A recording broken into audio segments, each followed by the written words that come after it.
Imagine an autumn month in the year of the Great Patriotic War. The frost is so deep that steel shatters like glass, and skin welds to armor on contact. One tank, 3 brothers, and an order to hold the line at any cost. They turned their machine into a fortress. But what happened inside when the shells ran out? Terrifying hallucinations born of hunger and cold, where the brothers saw the dead as if they were alive. Hand-to-hand combat on the hull, where fists decided fate. And in the end, a shocking moment when the tank comes alive without fuel to crush the enemy. But the darkest secret is how they survived in that icy coffin, where the body consumed itself. Watch until the end. There is a revelation there that will overturn your understanding of human will. November 1941, the Volokolamsk direction. The air here isn't just cold, it is solid. At 30 degrees below 0 Celsius, physics changes its laws. Armor steel becomes brittle, like burnt glass, and human skin fuses to the metal instantly upon the slightest contact. The grease in the gun breech thickens into a viscous gel that must be warmed with breath and fingers, so the mechanism doesn't fail at the second of firing. In this white silence, where the horizon merges with the sky into a single grey veil, stands 47 tons of frozen iron. A heavy KV-1 tank. The regiment is gone. The columns of trucks, engines roaring with strain, vanished into the snow dust an hour ago. The order was as short as a gunshot. Hold the road. Cover the retreat of the main forces. Buy time. No one said exactly how much time needed to be bought. An hour? A day? Eternity? The regimental commander simply looked the senior sergeant in the eye and nodded at the single road, squeezed between forest and swamps. This narrow bottleneck is the only artery through which German motorized units can develop their offensive. Now there is a cork here. And that cork is one tank. The diesel engine runs at low RPMs. Its vibration transmits to the floor, to the seats, to the bones of the crew. It is the only heart beating for miles around. If the diesel dies, in 20 minutes the temperature inside the fighting compartment will equal the temperature outside, and then the tank will turn into a mass grave, an icy crypt before the first enemy shell even hits. Inside the turret, it is cramped. The smell of diesel fuel, burnt gunpowder, and unwashed bodies creates a thick, tangible atmosphere. The crew is 3 men, 3 brothers. This is not a metaphor, and not a frontline tall tale. The eldest is the tank commander. The middle brother is the gunner. The youngest is the driver-mechanic. In ordinary times, this would be a violation of regulations. But now, when men are mowed down faster than death notices can be printed, regulations retreat before the logic of survival. The brothers work as a single organism. They don't need long commands. They don't need radio communication inside the machine. They feel each other's fear and resolve through the touch of a shoulder, through the rhythm of breathing in their tanker helmets. "Vasya, watch the temp." The eldest's voice sounds dry over the intercom, devoid of intonation. The wheeze of the membrane distorts the sound, making it mechanical. "Normal," comes the short reply from below, from the driver's hatch. "Holding 60. If we kill it, we'll never get the damn thing started again. The oil is like tar." The eldest looks into the periscope. Visibility is garbage. The blizzard sweeps the ground drift, hiding landmarks. The forest to the left and right stands as a black wall. The road before them is empty, but this emptiness is deceptive. It presses on the ears. Silence in war is more terrifying than a cannonade. When they are shooting, you know where death is. When it is quiet, death is everywhere. He shifts his gaze to the gun breech. 76 millimeters. This is their only argument in the coming dispute. The ammunition load is 90 shells. High explosive, armor-piercing. Each shell weighs more than 6 kilograms. There is no loader. The commander performs his functions. This means that in battle, he will have to spin like an eel, observing, commanding, and hurling heavy slugs into the maw of the breech, tearing his fingers to blood on the metal clamps. "Andre, horizon clear," the eldest asks, checking the gunner. "Clear," the middle brother responds. "The optics are sweating. Have to wipe them with a rag every 2 minutes. If only we had alcohol." "Alcohol goes in the tank if it comes to that. Save your eyes. If you see movement, don't wait for a command. There are no friendlies here." They understand that they are alone. There will be no help. There will be no artillery support. There will be no infantry cover. Their task is to become a bone in the Wehrmacht's throat, a suicide mission by all tactical standards. One tank against an advancing tank group is a mathematical error. But the KV-1 has an advantage the German machines do not. Armor. 75 millimeters of rolled steel on the hull front. The German Panzer IIIs and IVs, with their guns, cannot penetrate this shield from a distance of more than 500 meters. The Soviet crew knows this. This knowledge warms them better than sheepskin coats. But they also know that the tracks are their Achilles' heel. One lucky shell in a track link, and the mobile fort becomes a stationary target. The youngest brother below, in the driving compartment, lays his hands on the levers. The metal is frozen through. The cold bites even through thick mittens. His feet on the pedals are numb. He cannot stand up and stretch. His workspace is a capsule, wedged between armor, fuel tanks, and the transmission. He feels the tank with his back. Every detonation in the cylinders, every grind in the gearbox. If he makes a mistake, if he jerks a lever too sharply on the ice, 47 tons will go into a skid and slide into the ditch. And then the fight will end before it begins. "Brothers," the eldest's voice sounds quieter. "Listen to the combat plan. Sector of fire is straight ahead. Landmark is the broken birch tree. Open fire distance is 300 meters. Don't let them get closer." "Understood," the gunner responds. The turret traverse wheel clicks. The barrel slowly, with the strained hum of the electric drive, turns toward the blackening forest. "Driver, turn on the spot only on command. Keep the nose straight. Don't expose the flanks."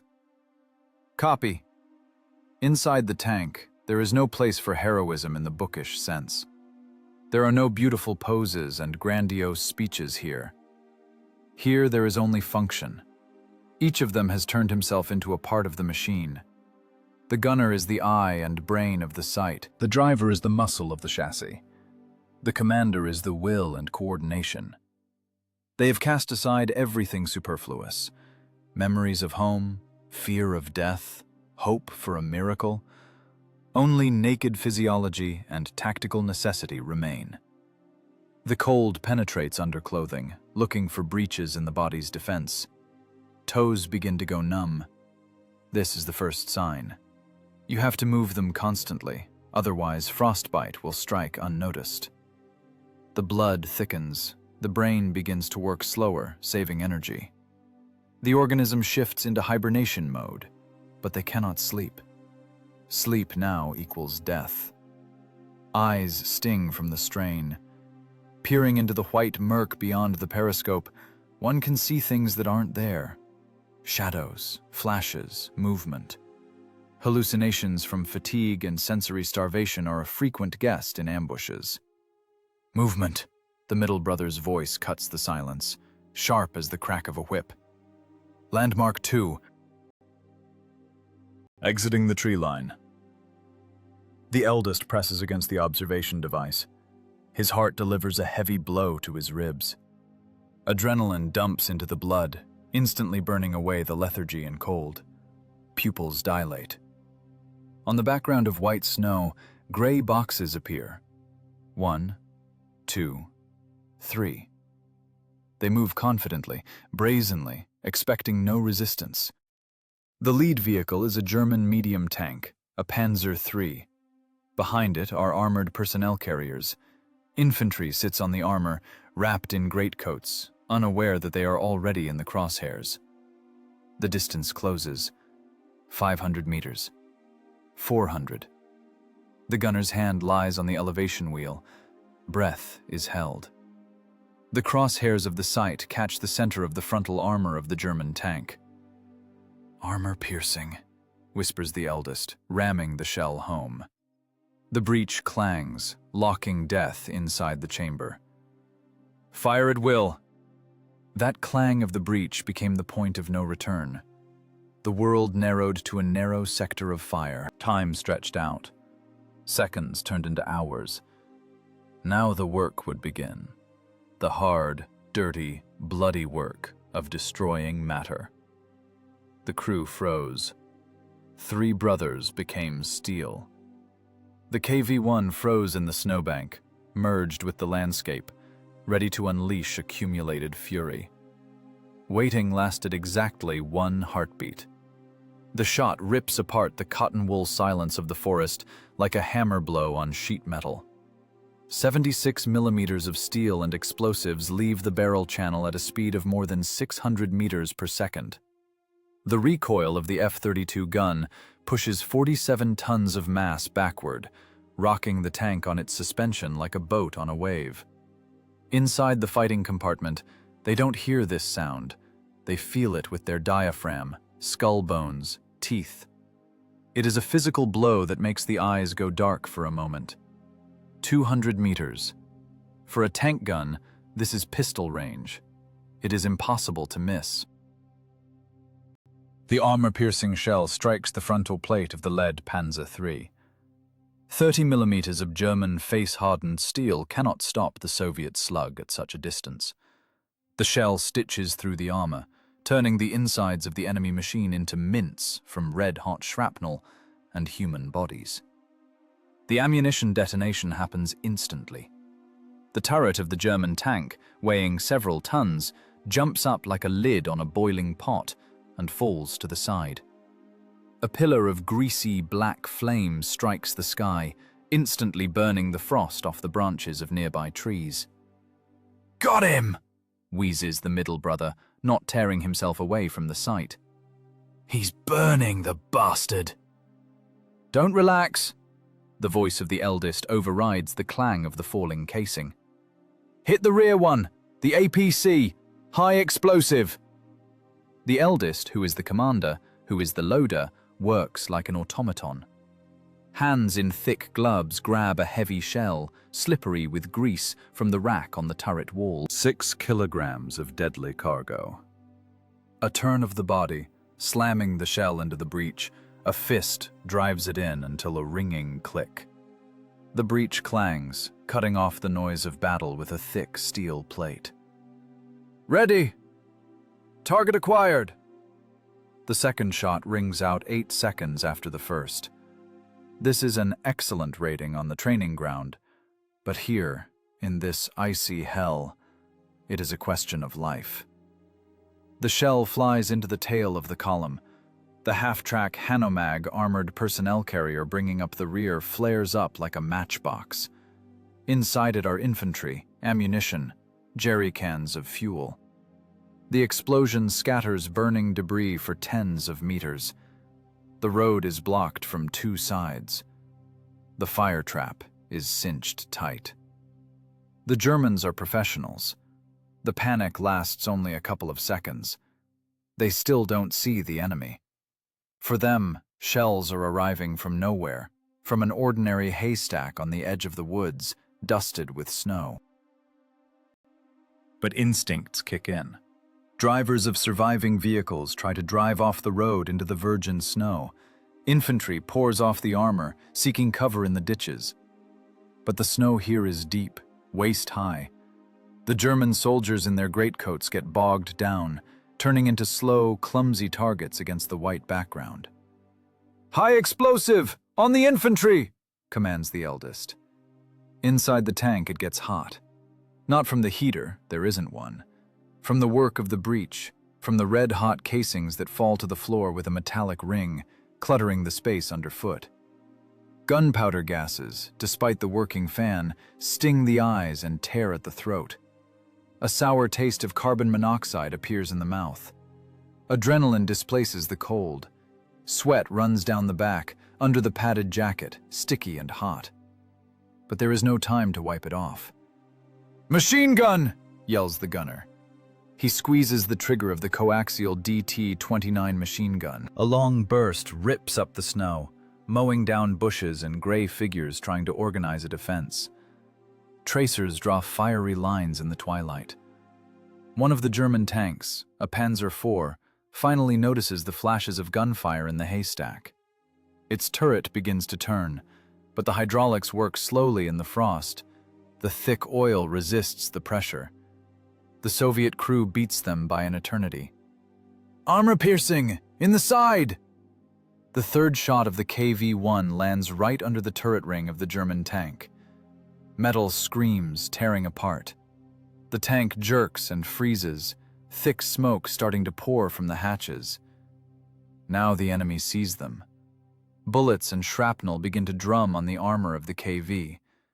It is a sound like hail hitting a tin roof, only amplified 100 times.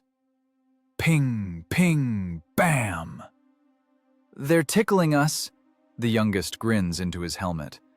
He feels safe behind the 75mm forehead. "Commander, maybe I should angle it?" "Stand straight!" Don't throw off Andre's aim. From a distance of 200 meters, the German 37mm door knockers cannot penetrate the frontal armor of the KV-1. The shells simply bounce off, leaving only gray pockmarks on the steel and chipping the paint. For the crew inside, these hits sound like sledgehammer blows on the hull. Loud, unpleasant, but not fatal. This feeling of invulnerability is intoxicating. It is more dangerous than vodka. It makes you forget that the tracks are vulnerable, that the vision slits are holes in the defense. "Steady!" The eldest checks himself. "Stick to the plan. Andre, that truck with the canvas top. There could be ammo. Fire!" The truck blows to splinters. The blast wave sweeps a motorcycle with a sidecar off the road. This is not a battle. This is a beating. The technical superiority of the KV-1 in this specific point of space and time is absolute. It is as if a wolf broke into a sheep pen, but this wolf is made of iron, and his teeth are artillery. The eldest's hands are already black from soot and grease. He smashes his fingers on the gun lock, but feels no pain, only the rhythm. Shell into the barrel, breech, close, shot, casing on the floor, shell into the barrel. It is a conveyor belt of death, and he is its main mechanism. Below, in the driver's seat, the youngest brother grips the levers until his knuckles turn white. It is hardest for him. He isn't shooting. He is waiting.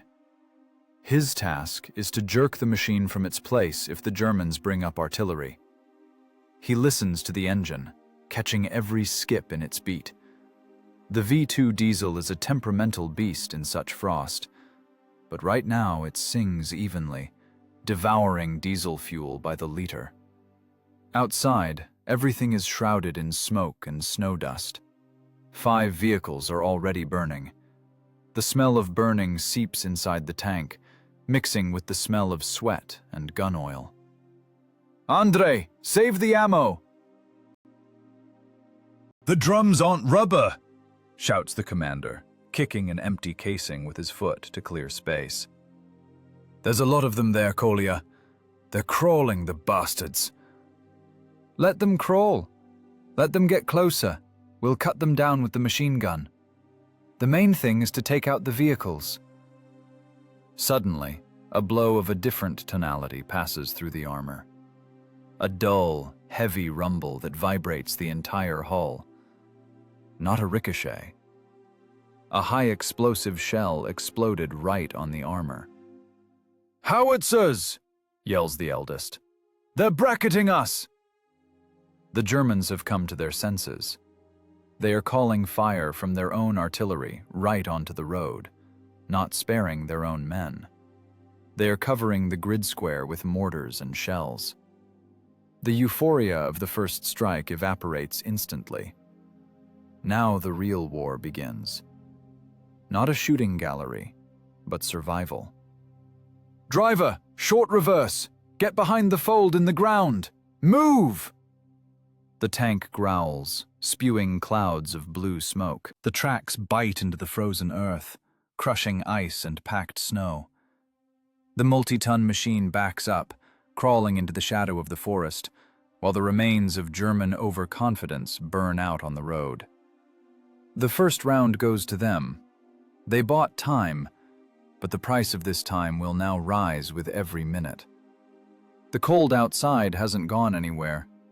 It just waited until the heat of battle died down to lay its icy hand on the armor again. And now it will start penetrating inside with doubled force, through the open casing ejection ports, through the slits, through the cooling metal. The battle is over, but the war with nature is just coming into its own. The retaliatory strike of the German artillery did not keep them waiting. They weren't firing at areas, but precisely, correcting fire by the track marks in the snow. The air around the KV-1 turned into a mixture of shrapnel and frozen earth. A heavy, high-explosive shell from a 105mm howitzer exploded a meter from the left flank. The blast wave hit the chassis like a giant's sledgehammer. The tank jerked as if it had run into an invisible wall. The clang of tearing metal drowned out even the roar of the explosion. The machine was sharply spun sideways, and the inertia of 47 tons dragged it skidding into the ditch. "Track!" The youngest brother's scream from below was full of despair. "The left one is stuck!" The engine roared, trying to turn the drive wheel, but instead of forward movement, a sickening grind of metal on metal rang out. The drive sprocket was grinding the remains of the track links, but there was no longer traction with the ground. The KV-1 settled on its left side, listing like a stricken ship. "Stop engine!" commanded the eldest. "Kill it before you tear up the transmission!" The diesel sneezed and went quiet. The ensuing silence was deafening. In it, one could hear only ringing in the ears and distant explosions, which now seemed unimportant. They were hit.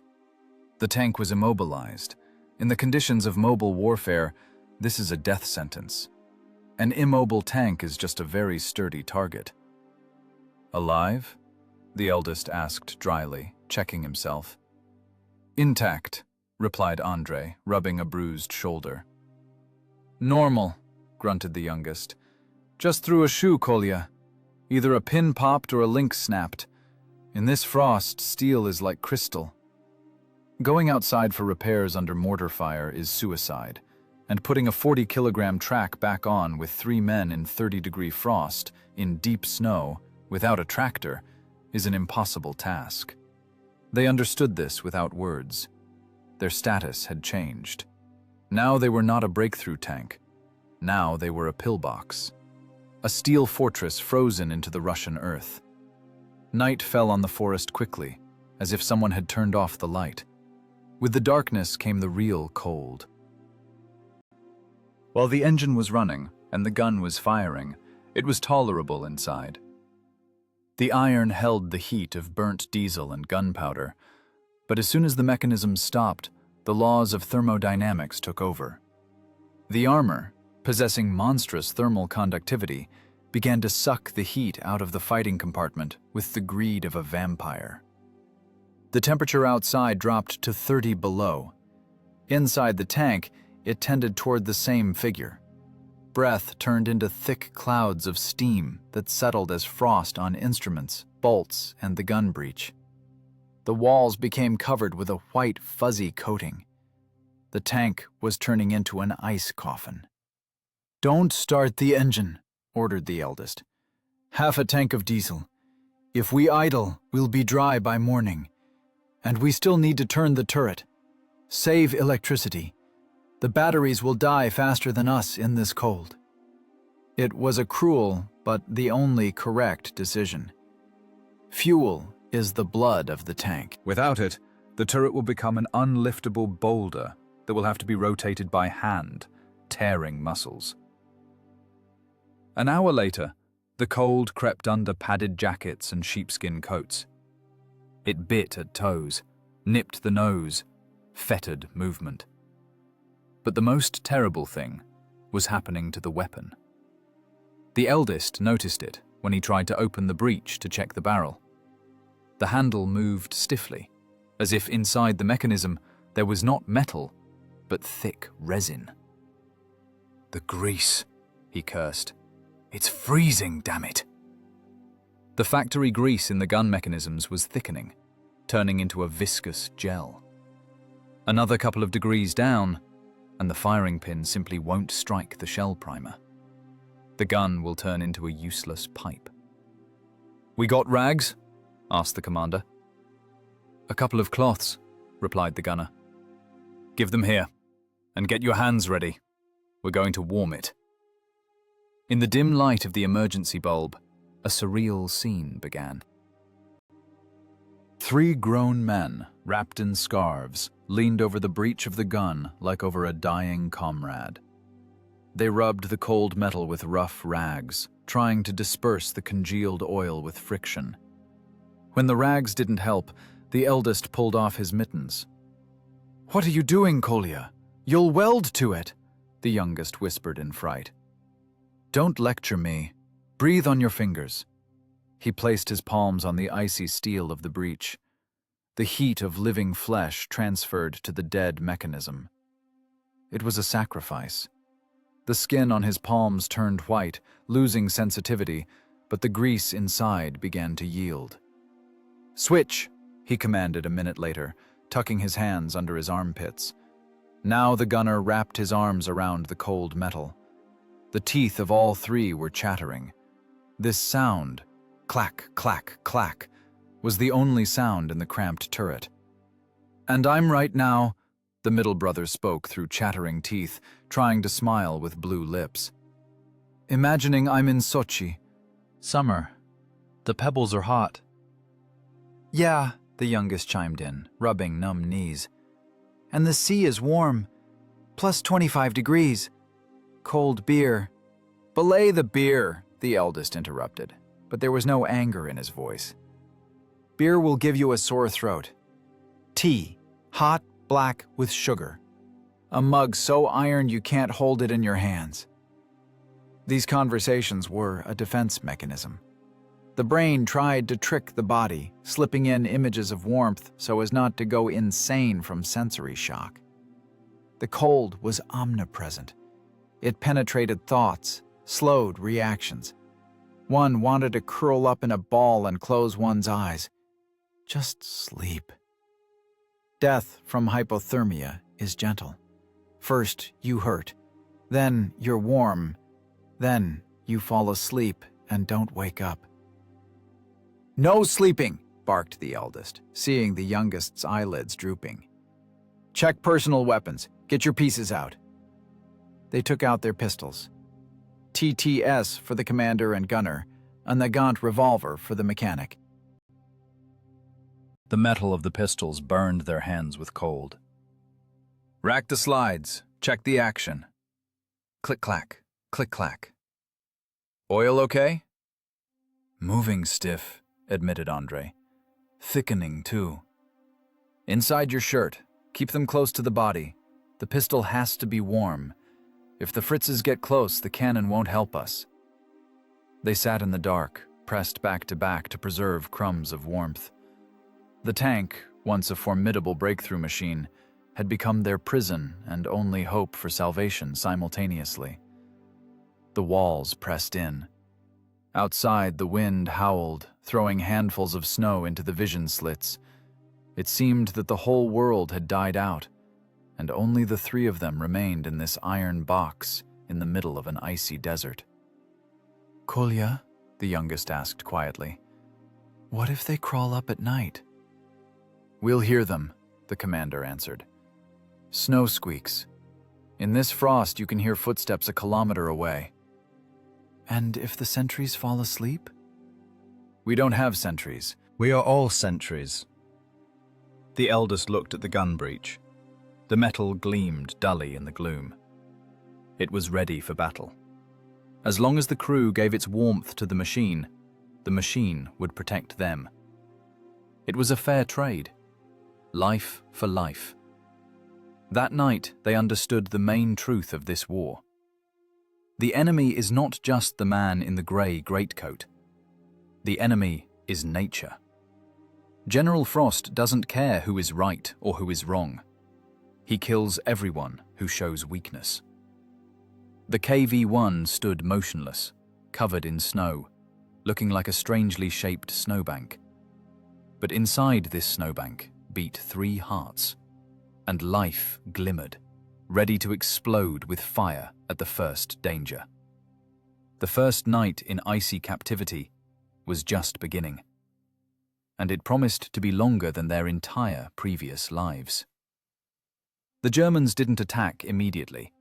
They acted smarter and meaner. They began a methodical, exhausting, harassing fire.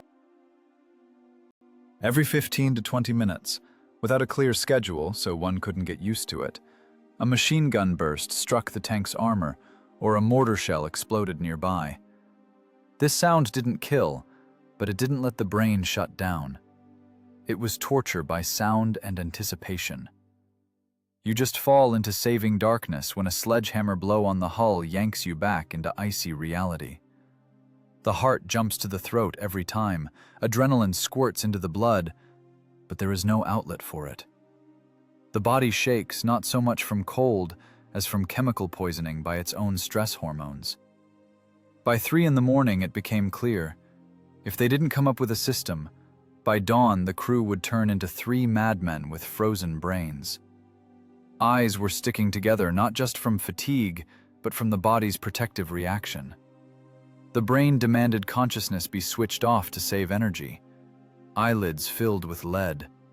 Every blink lasted a whole second, then 2. At some moment you blink and see a dream, and open your eyes only from a scream or a blow. "Stop nodding off!" The eldest brother's voice sounded like the screech of a rusty hinge. He shook off the stupor and made a decision. "Initiating Operation Carousel. If we all sleep, death. If we sleep one at a time, we freeze. We're going to rotate."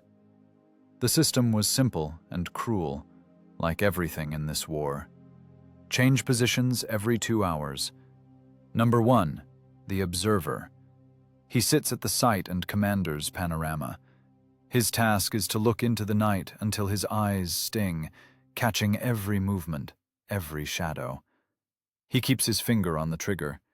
He is the life of the crew. Number 2, the warmer. He goes down to the transmission or huddles against the breech, trying to save remains of heat with breath and body. He can close his eyes, but has no right to fall into deep sleep. It is a doze, a borderline state similar to a coma. Number 3, the shaker. His task is not to let the observer fall asleep and to control the time. He watches sectors the first one doesn't see and constantly pushes, pinches, hits his comrade on the shoulder. "Vasya, upstairs, to the site. Andrei, to the feet, to the tanks. I hold the hatch sector. Time starts now." Moving inside a KV-1 in winter gear is a separate torture. In a cramped box packed with shell racks, levers, and sharp corners of the breech, 3 bears in padded jackets try to switch places. It is the acrobatics of paralyzed men. Legs are numb, muscles cramp from the cold. Every bang of a knee against metal resonates with sharp pain, but this pain is useful. It invigorates. The youngest brother took the gunner's seat. He pressed his forehead to the sight's headrest. The rubber had hardened and become hard as stone. The cold from the eyepiece penetrated right into the eyeball, causing tears. But wiping them is forbidden. Hands are busy with the wheels. In the field of view, only black and white murk. Snow, bushes, skeletons of burnt vehicles, and shadows. Shadows were everywhere. The tired brain began to paint in reality. It seemed to the youngest that a bush was moving, that someone was crawling behind a snowbank. "Right, 20, he wheezed. "Movement." The eldest was instantly beside him, pressing against the vision slit. "Clear. It's the wind rocking a branch. Don't fire, Vasya. Wipe your eyes." These false alarms were more exhausting than combat. You see a German, you are ready to pull the trigger, but it is just a trick of the light and your sick psyche. Sleep became enemy number one. Scarier than tanks, scarier than frost. It crept up softly, promising warmth and peace. "Close your eyes for a second," it whispered. "Just warm up." It was a trap. As soon as eyes closed, the head fell on the chest, and consciousness flew away to a warm hut, to a stove, to the smell of pies. "No sleeping!" A dull blow of a fist to the shoulder knocked the youngest out of the hallucination. The eldest brother stood nearby. His face in the gloom seemed a mask of soot and frost. Eyes red, inflamed, like a vampire's. "Drink." He held out an aluminum flask. The water in it had turned into icy slush. Swallowing it was painful. Teeth ached, throat seized in a spasm. But this icy lump, falling into the stomach, forced the organism to wake up. "Switch. Andrei, to the site. Vasya, down. I'm on control." Again the Tetris of bodies. Again groans, cursing through teeth, boots kicking faces. Andrei, the middle brother, took the post. He was the calmest of them, but even his composure was bursting at the seams. He began talking to himself, quietly, barely audibly, muttering some children's counting rhymes or technical specks of shells under his breath. Weight 6 kilos. Muzzle velocity 600. Penetration 1, 2, 3, 4, 5. I'm going to find you. Fatigue turned off fear. Fear of death was no more. Only reflex remained. The reflex of loading. The reflex of aiming. The reflex of breathing. The tank ceased to be a machine. It became part of their bodies, an icy prosthetic in which they were encased. Outside, a flare popped.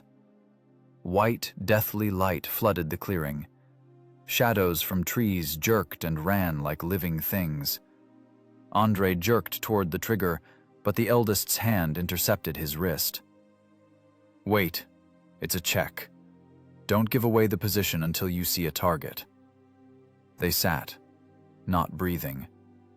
The light of the flare slowly faded, hissing in the snow. The Germans were checking if the Russians were alive in this iron box. Answering with a shot to every rustle meant spending the ammo load before dawn. And dawn was not coming soon.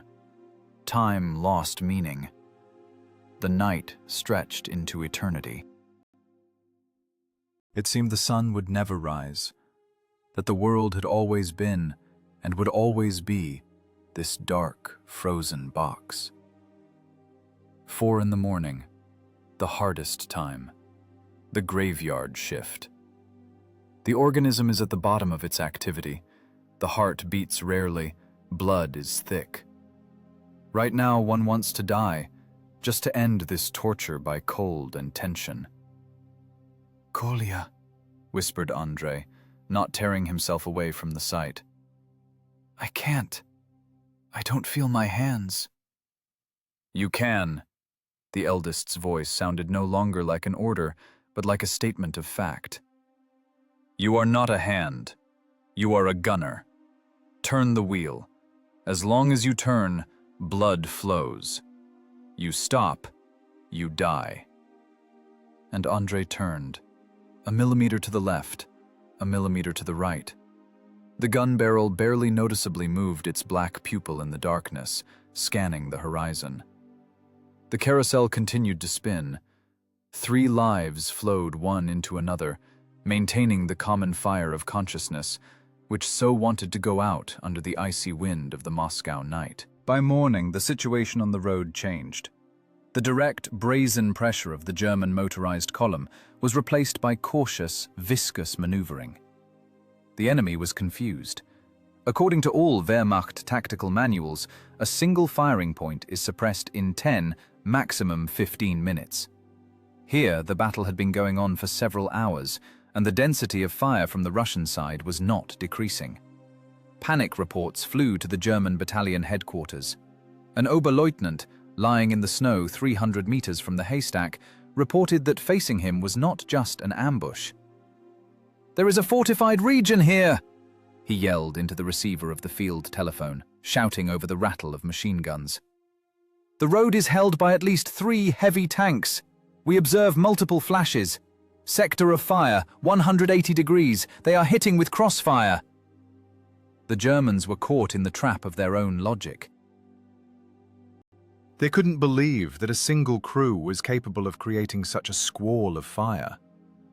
In their ordered picture of the world, such shooting intensity meant the presence of at least a full tank platoon. The icy air and acoustics of the winter forest played into the brothers' hands. The sound of a 76mm gunshot, reflecting off frozen tree trunks, multiplied, split, and came to the Germans from different sides. The echo turned one barrel into an artillery battery. Inside the KV-1, in the stale, heavy air saturated with the smell of cordite, the brothers played out a deadly play. They didn't know the German reports, but intuitively found this nerve of fear. "Collier, they aren't coming!" wheezed Andre, pressing his eye to the sight. "Gone to ground in the ditches, not lifting their heads." "They aren't coming because they think there's a horde of us," snapped the eldest.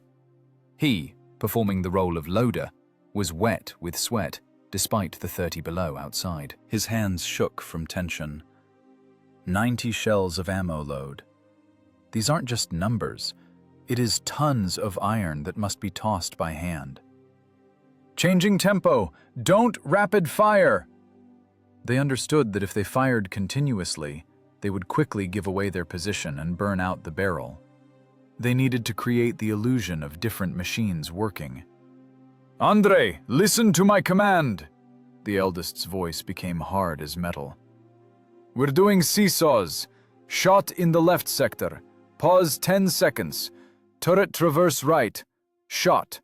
Pause 5 seconds. Left again. Confuse them.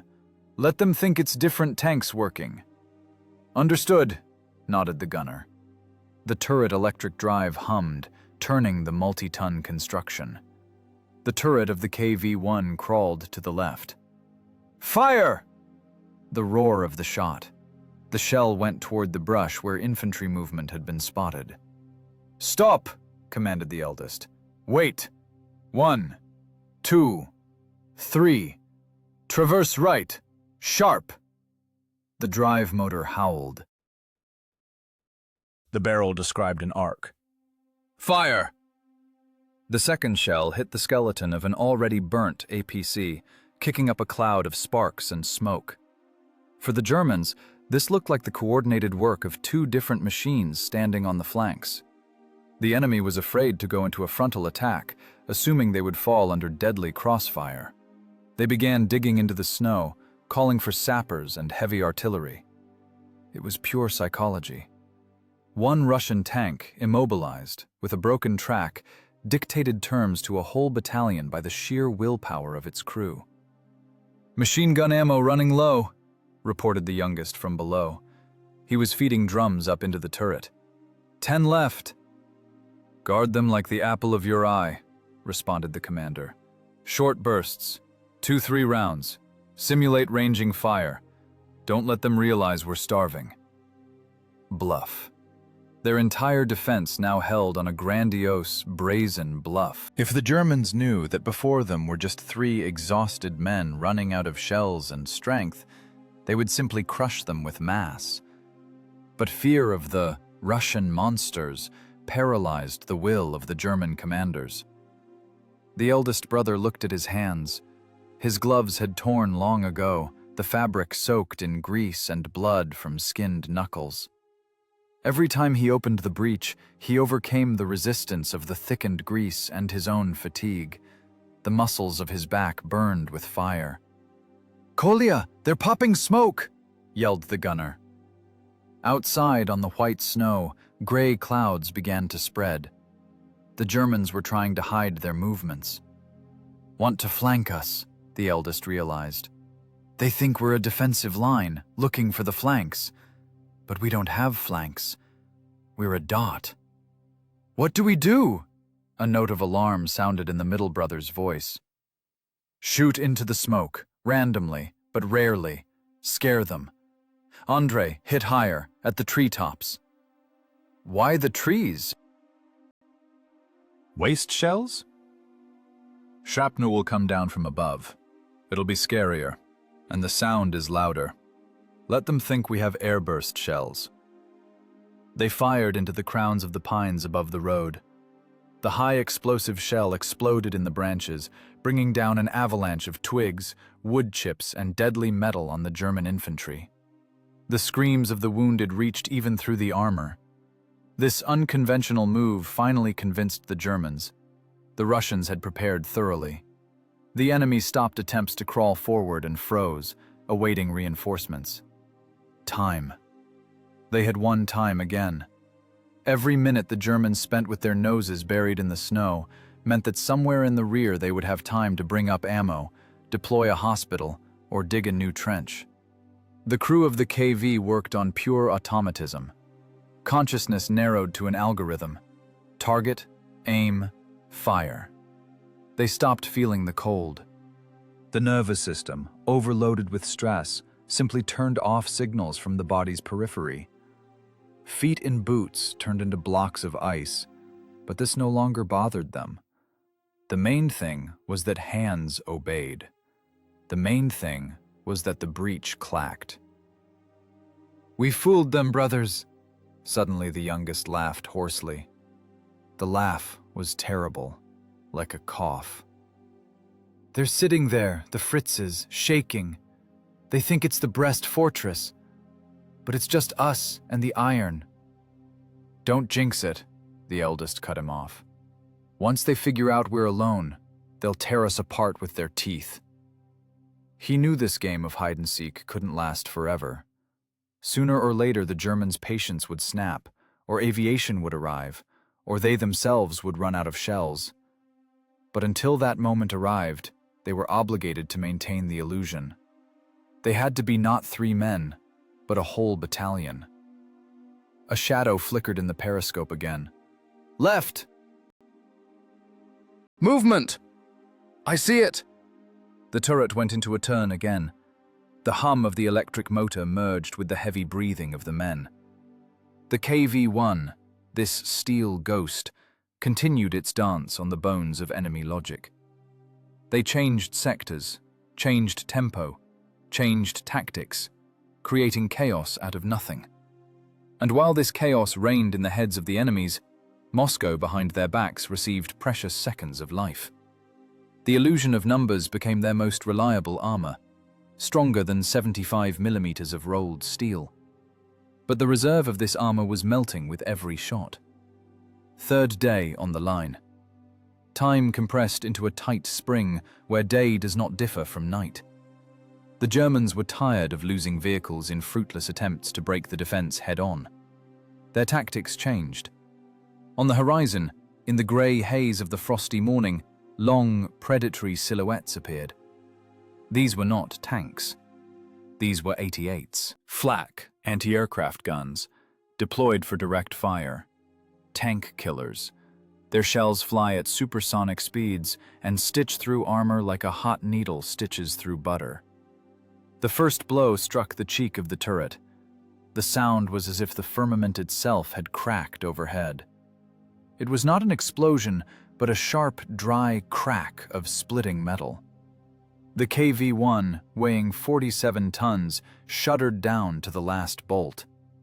The shell ricocheted, going into the sky like a screaming top, but the kinetic energy of the impact was monstrous. Inside the turret, spall flew off the armor, tiny, razor-sharp flakes of metal that peppered the crew's faces. But the worst happened to the optics. The shock wave passing through the hull shattered the prisms of the sight. Glass sprayed inward, blinding the gunner. "My eyes!" screamed Andre, covering his face with his hands. Blood oozed through dirty fingers. "I can't see anything! The sight is smashed!" The commander rushed to the panorama. Where there used to be a clear grid with range marks, now there was only a mess of broken glass and darkness. The tank was blind. "Stop the panic!" The eldest's voice was icy, though inside everything dropped. "Andre, are you intact? Eyes intact?" "Intact. Glass went into the skin. But the sight is gone, Kolya. How do we shoot? We're moles!" Outside, it boomed again. A second 88mm shell passed centimeters from the hatch, bathing the armor in heat. The Germans were ranging in. The next one would be in the side or under the turret ring. They had at most 2 minutes to live. "Listen to my command!" The eldest brother made a decision instantly. It was madness, but manuals don't write about how to fight blind. "Open the breach! Fast!" "Why?" Andre didn't understand, but his hands already yanked the lever. The heavy breech block went down. The breach yawned as a black hole. "Look through the barrel, like a telescope. Aim through the bore!" It was a technique of desperation. The gunner pressed against the open breech. Through 4 meters of rifled steel pipe, he saw a tiny circle of light. In this circle, like in the lens of reversed binoculars, loomed the gray shield of the German anti-aircraft gun. "I see it," he exhaled. "Right. A little more. Stop.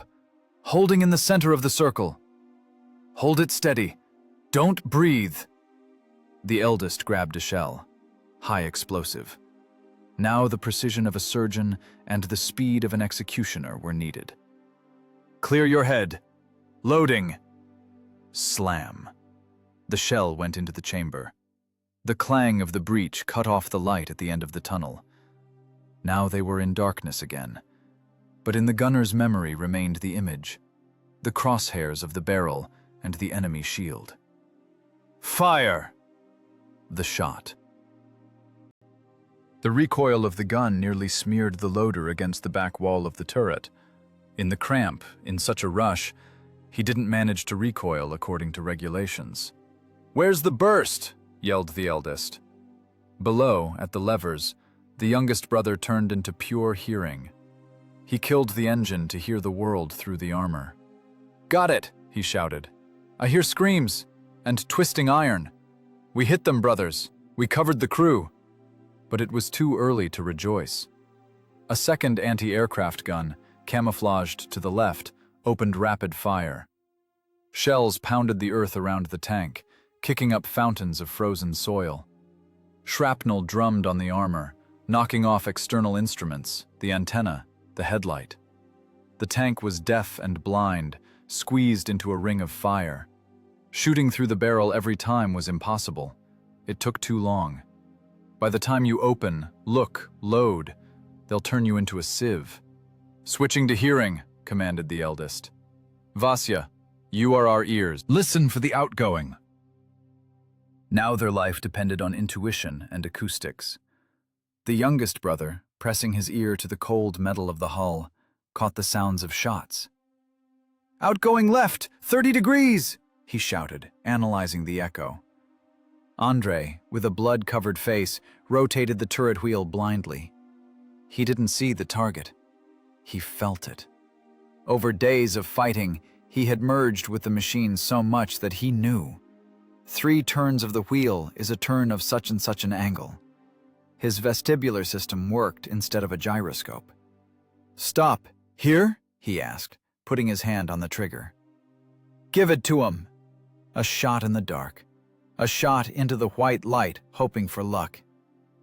"Miss," commented the youngest, listening to the sound of the explosion. "Went long. Bring it closer. About 100 meters shorter." Andre turned the elevation wheel, orienting only on the muscular sense of the barrel's weight. He imagined the trajectory in his mind, drawing the parabola of the shell's flight in the black void of his consciousness. "Fire!" Outside, the roar of a secondary detonation rang out. They must have hit the ammo crates. "Contact!" yelled the youngest. "Burning! I hear it tearing apart!" It was a duel of ghosts. A blind giant against invisible hunters. The crew of the KV-1 violated all laws of ballistics and logic. They fired not at visible targets, but at sound phantoms, by intuition, by animal instinct. The grease in the traverse mechanisms had finally thickened. The turret was jamming. Andre had to throw his whole body weight on the wheel, tearing his breath. "More, a little more. Come on, baby, turn," he wheezed. The eldest fed shells silently. His hands turned into bloody claws. He no longer felt his fingers, only the weight of the metal. Shell, breach, shot. Shell, breach, shot. Casings rolled on the floor, ringing with every movement of the tank, like coins in a piggy bank of death. "Infantry!" The youngest's voice changed. "I hear voices. Close. Right, from the ravine." Shooting the cannon at infantry blindly is wasting ammo for nothing. "Machine gun!" barked the commander. "Andre, spray it! Waist level!" The gunner squeezed the trigger of the coaxial machine gun. Tracers went into the fog. He swept the barrel left and right, like a hose with water, flooding the presumed attack zone with lead. "More right," corrected the youngest, listening to the screams of wounded Germans. "More right! They're screaming, the bastards! Means you're hitting!" It was hellish labor. The physical limit had been passed yesterday. Now they were running on the resource nature reserves for the case of mortal danger. Muscles worked on pure decay glucose. Nerves rang like taut strings. They didn't see the enemy, but the enemy felt their fury. German soldiers crawling through the snow couldn't understand how a Russian tank with smashed optics continued to snap back so accurately. It seemed to them that this machine had eyes on every plate of armor. They didn't know that the eyes of the tank had become 3 exhausted brothers who had united their senses into a single sensory circuit. "Quiet," whispered the youngest 10 minutes later. "Only moaning audible. They pulled back." Silence hung in the turret, broken only by the heavy, wheezing breathing of 3 men. "Andre," the eldest called quietly, "let me look at your face." He pulled his brother to him, wiping the blood with a rag. Small shards of glass were embedded in his forehead and cheeks, but the eyes, thank God, were intact. Eyelids were swollen, but pupils reacted to light. "You'll live," he stated, "but we'll have to keep shooting the same way, by feel." "Used to it already," the middle brother grinned crookedly. "I sense them with my back now." The 3rd day was coming to an end. The KV-1 tank, blind, wounded, covered in soot and scars from ricochets, remained in position.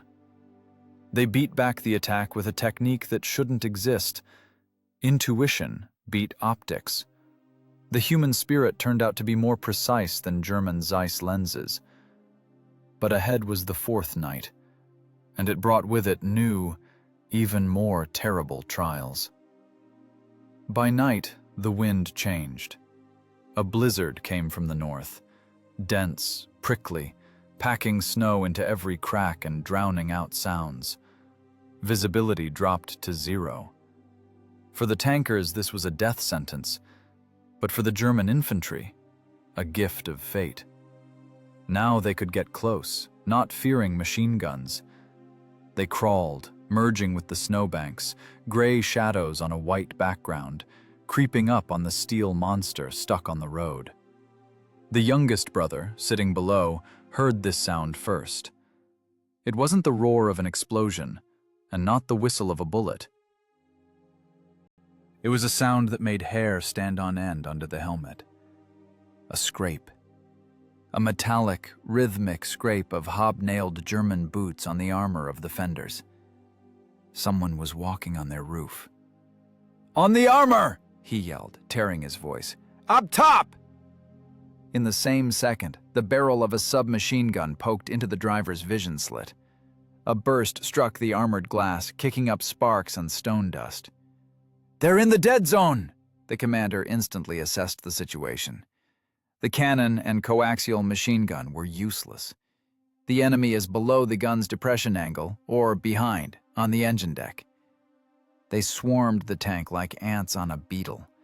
Now, bundles of grenades under the turret or bottles of gasoline on the air intakes would come into play. "Hatches!" The command sounded like insanity. To open hatches in battle meant violating the tanker's main law, but remaining inside a sealed tin can while it was being opened from the outside was certain death.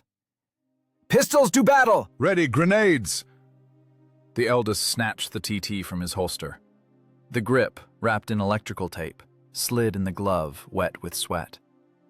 With his teeth, he pulled the pin from a ribbed F1 lemon grenade. "Andre, on my command. I take left, you take right. Vasya, hold the front with the bowgun." They acted on the pure reflex of a cornered beast. Strategy ended. An alley brawl began. "Go!" The heavy lid of the commander's hatch threw back. An icy whirlwind and snow grit hit the face. The eldest stuck out to the waist. Right in front of him, on the turret, a German sapper was fussing, trying to shove a charge under the turret ring. Their eyes met for a fraction of a second. The German's eyes dilated with horror, mouth twisted. A TT shot at point-blank range. The roar of the pistol shot drowned in the howl of the wind. The German tipped backward, sliding down the sloped armor. On the right, Andre's pistol boomed. He fired into the darkness, at silhouettes scrambling up the hole. "Take that, you bitch!" wheezed the gunner, hurling a grenade over the side, to where infantry swarmed under the tracks. The explosion of the grenade outside echoed with a hollow thud on the bottom. Shrapnel clicked against the armor. The eldest spun in the hatch, firing in all directions. The TT hit hard. Casings flew inside the tank, falling on shoulders and down collars. Hands shook, but bullets found targets. Distance, 2 or 3 meters. Hard to miss. Another German tried to jump onto the turret from the rear. The commander saw only a shadow and the glint of a bayonet. He pulled the trigger. Click. Misfire. The slide locked back, magazine empty. The German swung a rifle butt. There was no time to reload. The eldest, roaring with rage, struck him in the face with the barrel of the pistol, putting the entire weight of his body and all accumulated fury into the blow. Crack of bone. The enemy collapsed down onto the transmission deck. "Vasya, climbing on the left!" he yelled into the hatch. Below, in the driving compartment, the youngest brother spun like an eel in a skillet. The DT bow machine gun in the ball mount had a limited sector of fire. He saw only flashing legs and greatcoats in the periscope. He squeezed the trigger, spraying the snow in front of the tank with lead, not letting anyone approach from the front. But the enemies were on the side. Vasily snatched his Nagant revolver. 7 rounds. He shoved the barrel of the revolver into the pistol port in the frontal plate. Here, eat this! He fired blindly, hoping to clip at least someone. The cylinder turned 7 times. Empty. From above, into the open hatches, snow and curses flew. The brothers turned the roof of their tank into a hand-to-hand combat zone. It was surrealism. 47 tons of 1941 high-tech, a powerful cannon, thick armor. All this didn't matter now. The fate of the crew was decided by 7.62 caliber pistol bullets and simple Russian fists. Grenade! Andre's scream drowned out the noise of the wind. A German potato masher on a long wooden handle fell on the edge of the gunner's hatch. It balanced on the rim of the metal, ready to roll inside the fighting compartment.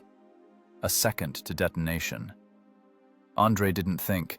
He simply swatted it with a hand in a thick mitten, brushing it away like an annoying fly. The grenade flew off and exploded in the air, showering them with a hail of small fragments. The shockwave caused a concussion. Ears rang as if a church bell had been struck. "Down! Hatches!" commanded the eldest, inserting a new magazine. The infantry receded. The Germans didn't expect such fury. They thought the tankers would sit inside and wait for death. But they climbed out and went for the throat. The psychological effect was worse than the losses. Black Death. That's what they called Soviet Marines. But these 3 in dirty padded jackets were no worse. The heavy hatch lids slammed shut, latches clanged. The tank became airtight again. Silence hung inside, broken only by heavy, whistling breathing. The air was blue with gun smoke from pistol shots. Casings rolled on the ribbed floor. "Everyone intact?" The eldest's voice trembled. Adrenaline was letting go, and huge tremors came to replace it. "Seems so." Andre felt his sleeve. The jacket was torn by a bayonet or shrapnel, but there was no blood. "Got lucky." "I have 0 ammo," the youngest said quietly from below. "Nagant is empty." The eldest looked at his hands. Knuckles were skinned to meat against someone's helmet or rifle. The pistol was hot, the only warm object in this ice crypt. "They'll be back," he said, wiping sweat from his forehead with a sleeve. "But now they'll be afraid. They realized we aren't just iron." We bite. This short, brutal skirmish on the whole changed everything. The distance of war disappeared. If before they killed the enemy at a distance of a kilometer, pressing buttons and levers, now they saw the eyes of those they killed. They smelled their fear and tobacco. The war became personal. The KV-1 stood in the darkness, surrounded by corpses in field gray. It looked like an old, wounded wolf surrounded by hounds, but still capable of ripping the throat out of anyone who got too close. Outside, the blizzard howled again, covering the traces of blood on the white armor. The night continued. 4th day. This is the time when the human body begins to eat itself. The glycogen in the muscles burned up yesterday. Fat reserves are exhausted by fighting the cold. Now proteins go into the metabolic furnace, muscle tissue. The crew is thinning before the eyes.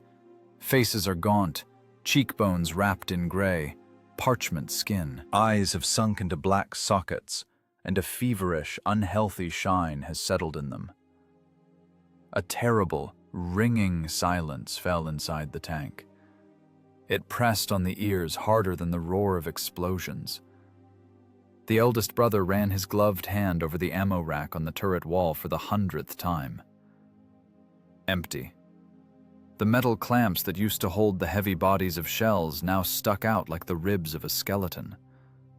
He sank to the floor, groping with his hands in the darkness under the breech, hoping to find at least one rolled-away cartridge, at least one forgotten slug.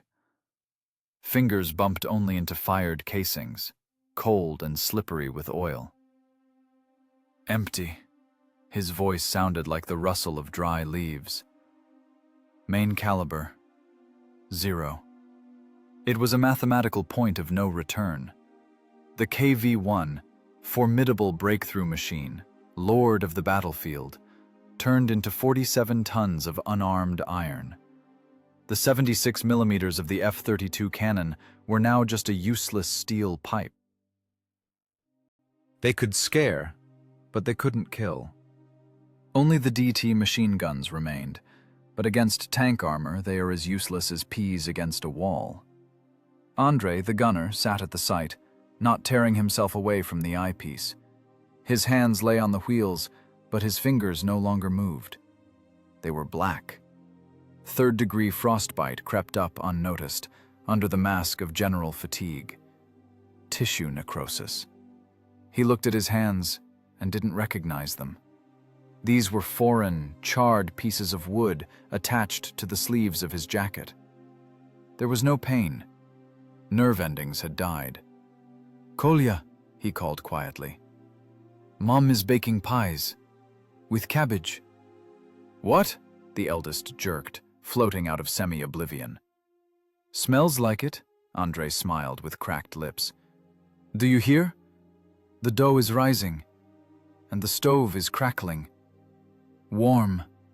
Hallucinations came to everyone. The brain, deprived of sleep and food, poisoned by carbon monoxide and gunpowder fumes, began projecting images from the past right onto the retinas. The youngest, below, in the driving compartment, felt he was driving a tractor across a spring field. The levers were warm, the sun warmed his back, and instead of virgin snow, rich black earth spread before him. He even began to hum something under his breath, swaying to the beat of non-existent music. "Vasya, wake up!" The commander's scream through the intercom broke through the haze. "Report! What's the fuel status?" "Huh?" The youngest blinked. The spring field disappeared. The icy tightness of the armored hull returned. "Fuel. The needle is flat. Maybe 10 liters splashing on the bottom. For one lunge." The Germans realized the beast had lost its teeth. The professionals on the other side of the front knew how to count. They noticed the Russian tank had stopped snapping back with the cannon. For the last hour it had been silent, answering only with short machine gun bursts to direct provocations. "They know," stated the eldest, looking into the periscope. "They see we're empty." From the forest, confidently and not hiding, crawled 3 German Panzer IV tanks, boxy, angular silhouettes against the gray snow. They didn't shoot. They were closing in. Slowly, like executioners who know the victim isn't going anywhere. "Coming to ram," Andre understood. His voice was calm, detached. "Want to just push us off the road or flip us? Saving shells, the bastards." It was the ultimate insult. The enemy stopped perceiving them as a threat. The enemy saw in them simply an obstacle, a pile of scrap metal that needed to be moved with a bulldozer. German commanders opened hatches, looking out. They wanted to see the triumph with their own eyes. The distance closed. 300 meters. 200.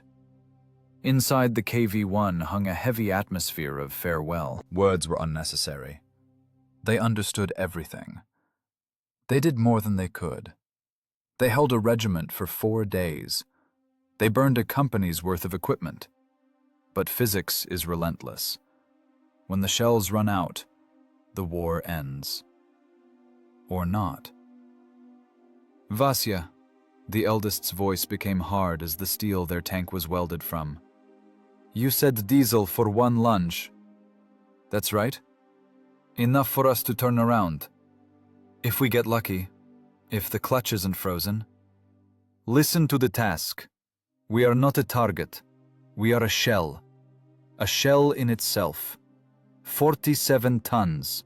Understand?" "I understand," the youngest responded. A wicked, cheerful determination woke up in his voice. "Let's do it." The eldest looked at Andre. He nodded, stroking the cannon breech with black fingers. "Electric drive is dead," said the commander. "Turret is jamming. We'll turn it by hand. Andre, put your weight into it. I'll help. Need to meet them forehead to forehead." The two of them leaned on the turret traverse wheel. Muscles seemed about to tear from the strain. The squeak of the mechanism mixed with the wheeze of men. Centimeter by centimeter, the heavy turret turned to meet the German tank. "More, a little more. Come on, baby." The pain in frostbitten hands was hellish, but it also brought back sanity. Hallucinations disappeared. Only anger remained. Cold, crystalline fury of people who were backed into a corner but refused to give up. The German 4 approached within 50 meters. It came straight head-on, picking up speed to knock the KV off the embankment with a hull blow. The German driver was confident. He saw a motionless, silent hulk. "Now, Vasya." "Wait," whispered the eldest, looking into the slit. "Let him get close. Let him believe." The youngest's hand lay on the main clutch lever. His foot hovered over the throttle pedal. His heart beat somewhere in his throat, counting the last beats. "Go!" The youngest floored the pedal and slammed the clutch. The V2 diesel, cold, half dead, suddenly roared like a wounded beast. A cloud of black, greasy smoke burst from the exhaust pipes. The tracks, clanking, bit into the ice. The KV-1 leaped.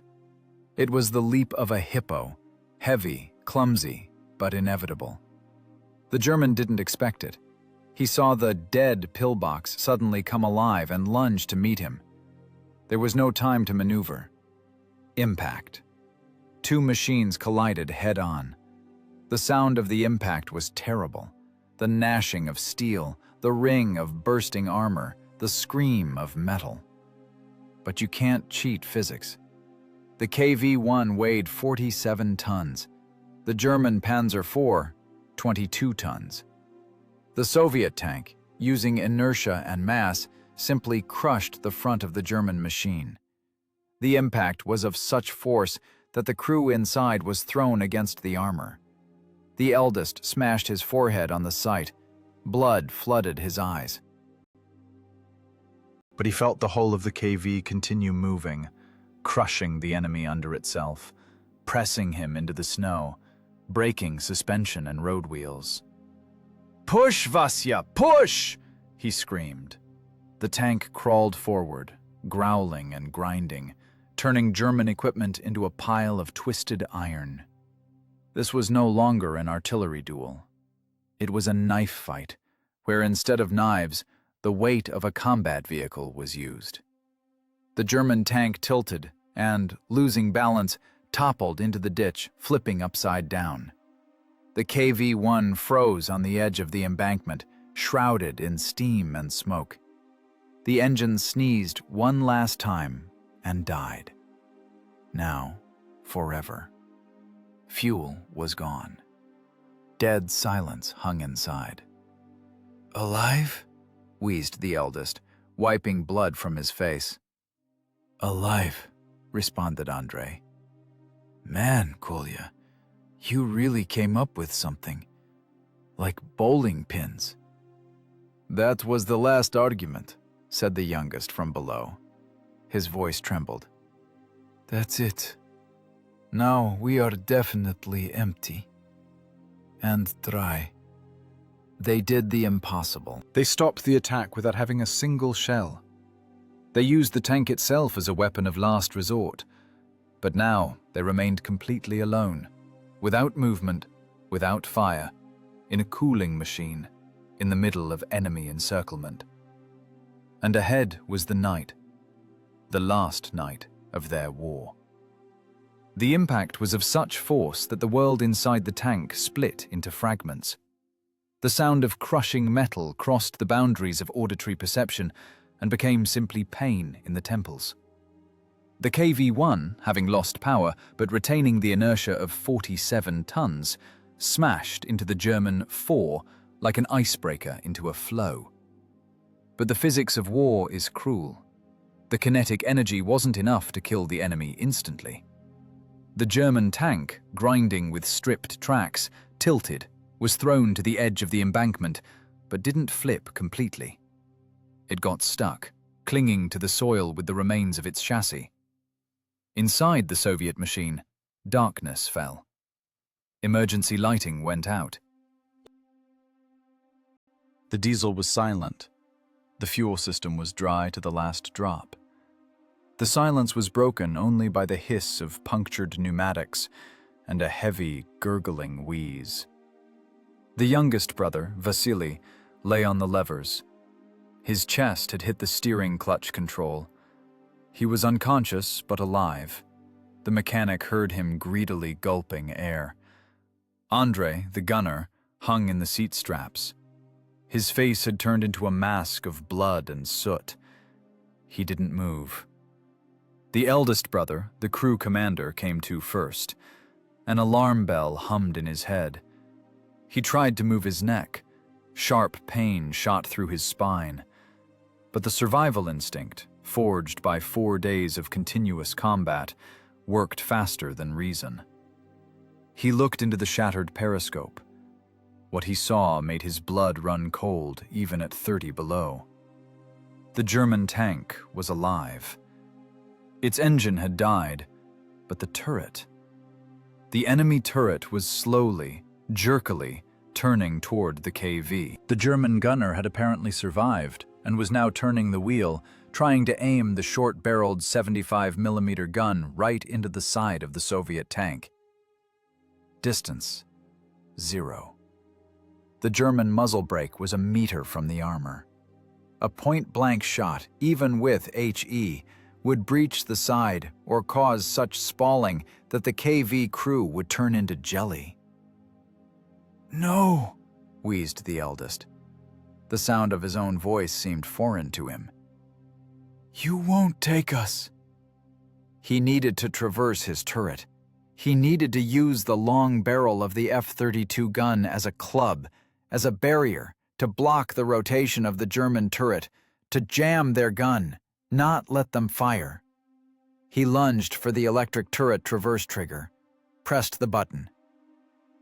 Silence. Batteries died yesterday, generator dead. No electricity. Only mechanics remained. The black, glossy with cold ebonite wheel of the manual drive. The commander grabbed the handle with both hands. His left arm didn't obey. The shoulder was dislocated in the crash. He snarled and yanked the wheel toward himself. The heavy KV turret, weighing tons, balanced for electric drive, required superhuman effort on manual control. The mechanism, thick with frost, resisted like a living thing. The turret ring gears crunched, grinding ice chips. One turn. The barrel moved a millimeter. Second turn. The German gun was turning faster. There, inside the enemy machine, someone was also turning a wheel, saving his life. It was a race of mechanics, a race of muscles against gears. "Andrei!" called the eldest, bracing his feet against the floor to create leverage. "Help me!" But the gunner was silent. The commander was left alone, one-on-one with 47 tons of dead steel. He began to rotate the wheel, putting the weight of his body into every movement. Up, down. Up, down. Breathing faltered immediately. Lungs, burned by frosty air, burned with fire. The heart beat not in the chest, but somewhere in the throat, trying to burst out. It went dark in his eyes. Red circles swam before his gaze. Capillaries were bursting from overexertion. More. A little more, pulsed the thought. He felt muscle fibers tearing in his back. The sound of snapping tendons was audible inside his skull. The pain became absolute. It filled the entire space of the tank, displacing cold and fear. But stopping was impossible. If he stopped, they would die. All three. And the road would be open. The German barrel was already looking at the junction of turret and hull. A couple more degrees, and the shot. The eldest brother screamed. It wasn't a battle cry. It was the wheeze of a dying animal making a last lunge. He threw himself on the handle with his chest, tearing skin, breaking nails. He became part of the transmission. He became the engine of this turret. Heave. Another heave. The massive barrel of the Soviet cannon, long and heavy, struck the barrel of the German gun. The blow of metal on metal sounded like a funeral bell. The KV-1 barrel, like a crowbar, engaged with the German cannon, jamming it. The German turret stopped. The enemy couldn't traverse the gun. The enemy couldn't fire. The muzzle brake of the German cannon was buried in the mantlet of the KV gun. "Got it," exhaled the eldest, and slid down the turret wall to the floor. His arms hung like whips. He didn't feel them. His fingers cramped with such force that they resembled gnarled tree roots. He could no longer make a fist.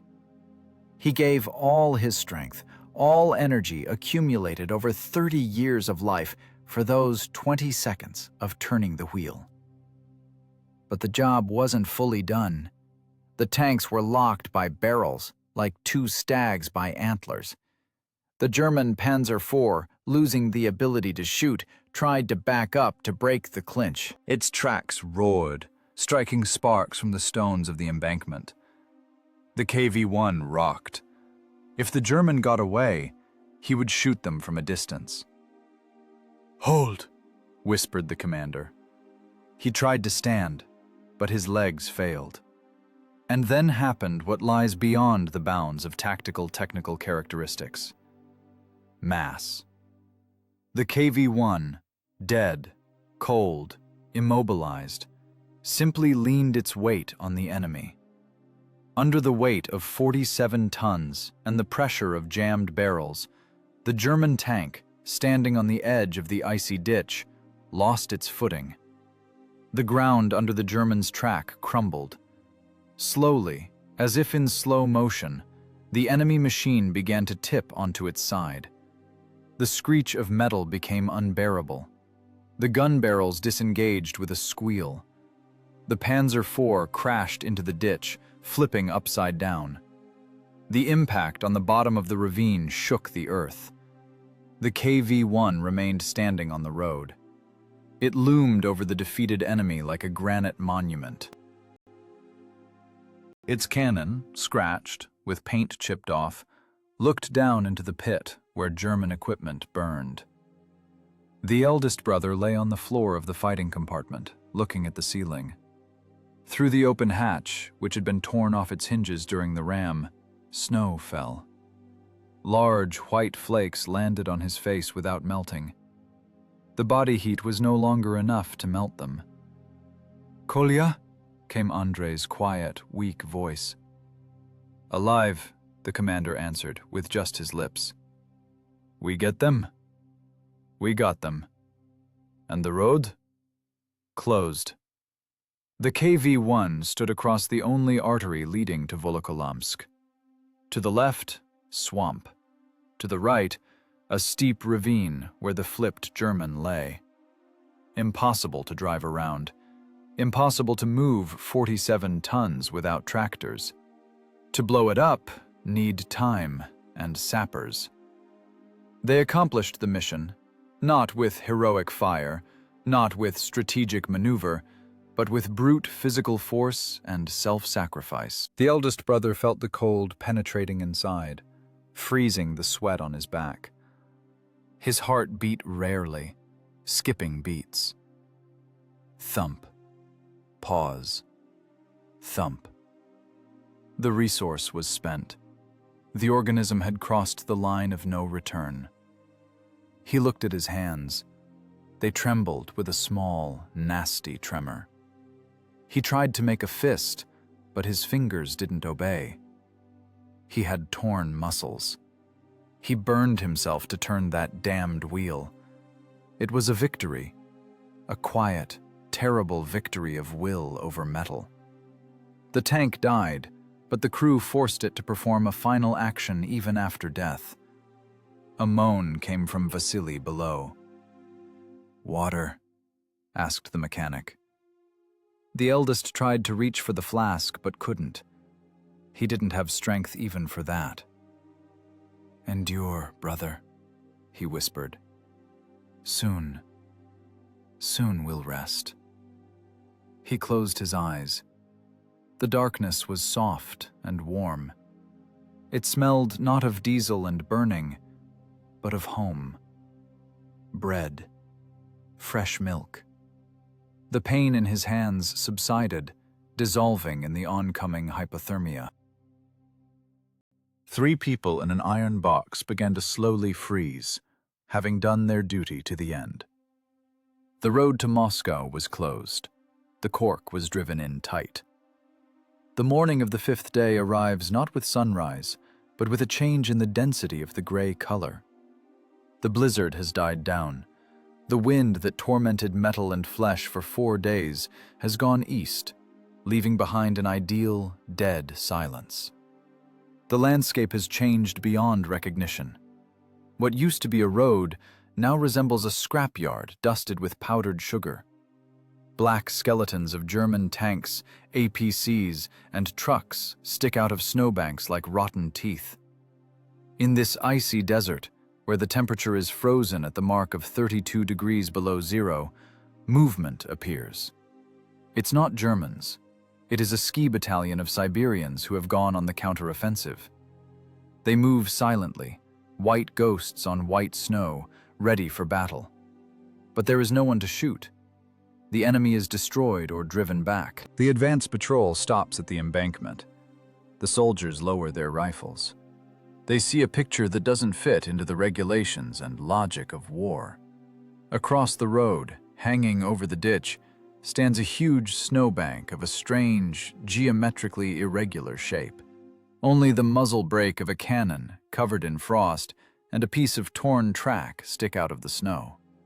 It is the KV-1. It stands like a monument to itself. Nearby, in the ravine, lies the flipped German Panzer IV, crushed by the mass of the Soviet giant. A little further, 2 more tanks are smoking.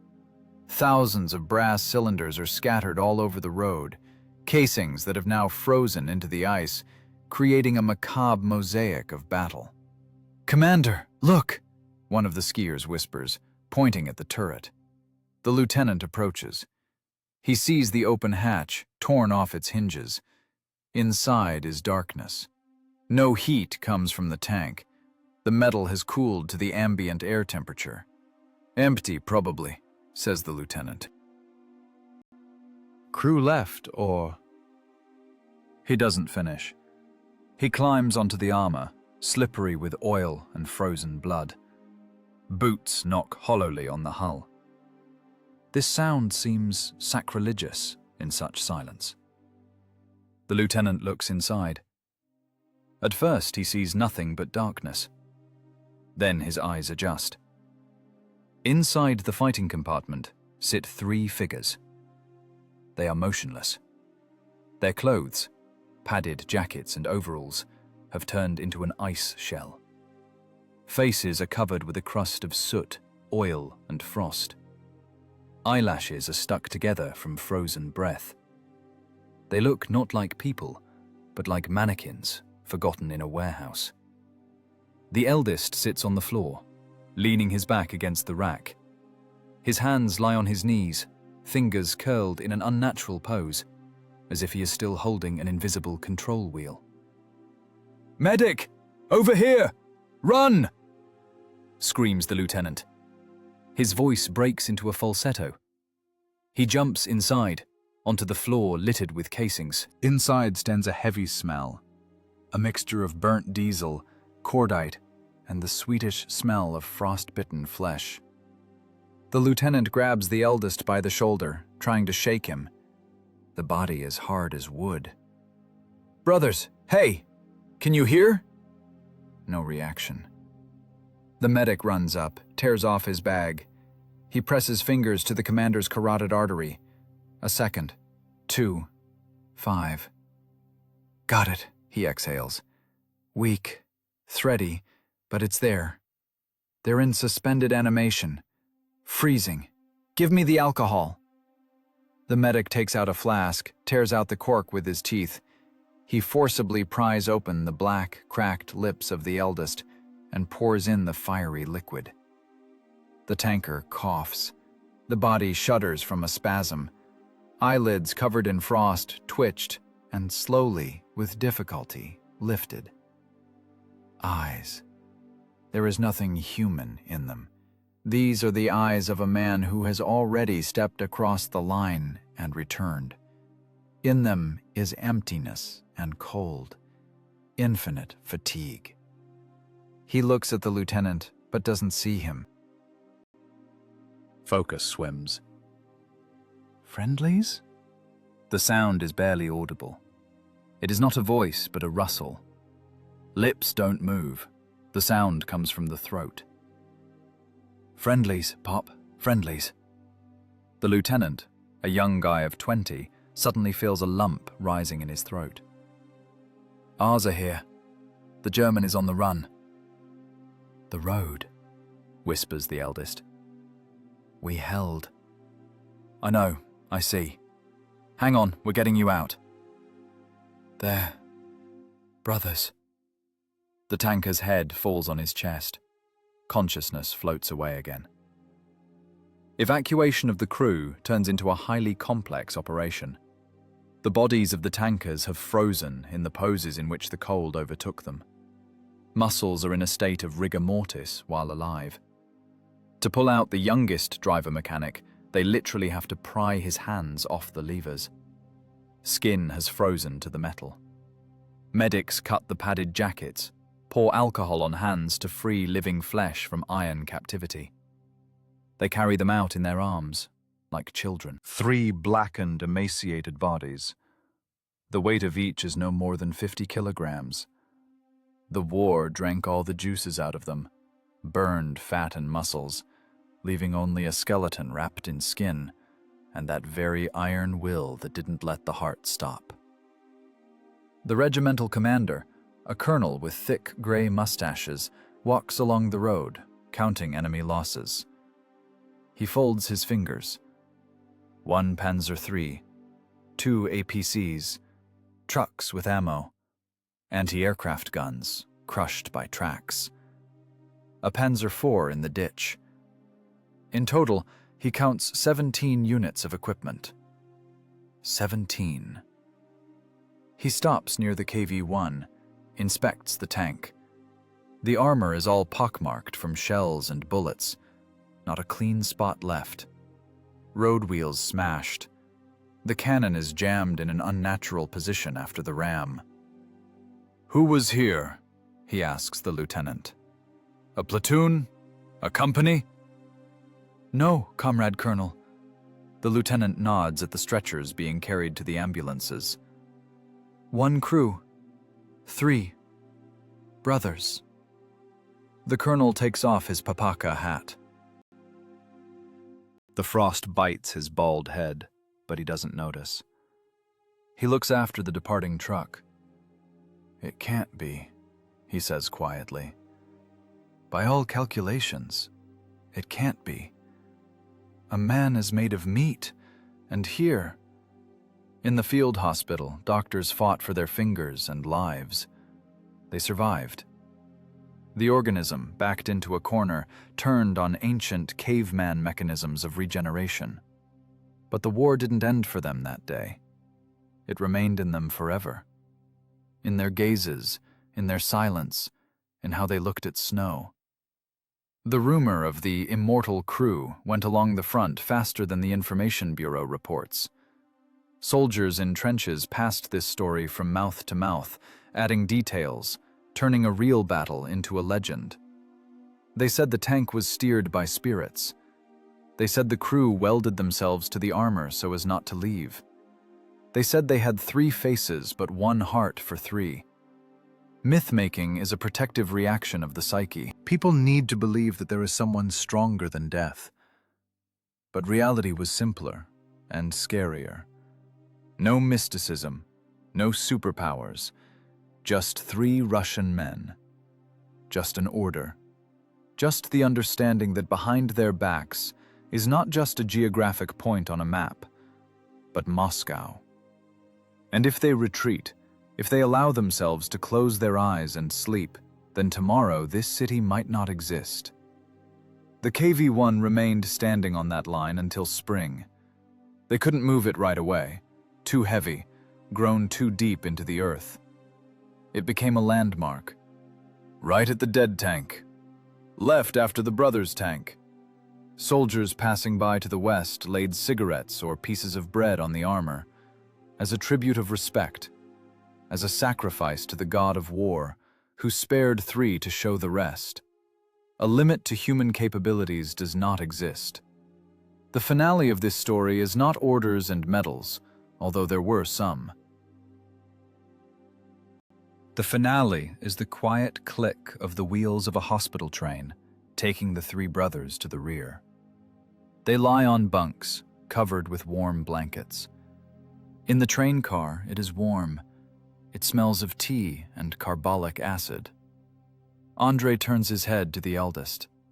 "Kolya," he whispers, "are we sleeping?" The eldest brother looks out the window, where the snow-covered forests of the Moscow region float by. Forests they defended. "We're sleeping, Andrei. Now we sleep." The train goes into the fog, taking away those who stopped the steel fist of the Wehrmacht with their skin, nerves, and blood. They won time, the most valuable resource in the universe, and that time was now working for victory.